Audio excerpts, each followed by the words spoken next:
Hi, I'm Joyce Morgan and I'd love to tell you about the Countess from Kirribilli.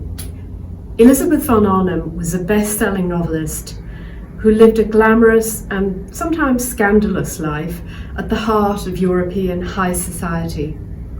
She was hugely appreciated early last century, but today she's been rather forgotten. Elizabeth was born in Sydney's Kirribilli and raised in England. At 24, she married a Prussian count with whom she had 5 children, and she began to write. She was soon a literary sensation around the globe, and her witty and satirical novels were often likened to Jane Austen. Elizabeth defied the era's ideal of the angel in the house. She was no angel, and she was rarely in the house.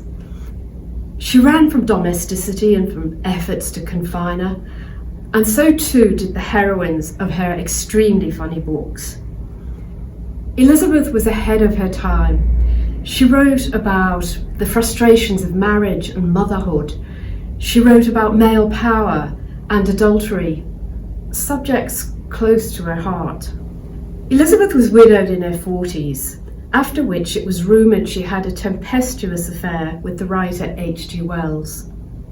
She later remarried, and her second husband was an English aristocrat. He was the brother of the philosopher Bertrand Russell. But Frank Russell was a bully and a bigamist.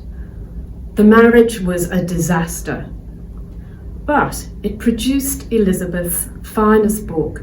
It was called Vera, and it's a gothic and savage tale about a domestic tyrant. London society was agog when it was published, and Frank was furious. He threatened to sue. What I found fascinating about Elizabeth was her contradictions. She could be kind and cruel. Her father once called her a mix of a dove and serpent, and I think that description really captures her. Elizabeth's life and books remain pertinent. We might not be countesses, but we wrestle with many of the same questions that she did. Questions like how to live a creative life, how to balance family and responsibilities against romance and adventure. Elizabeth's life was never dull.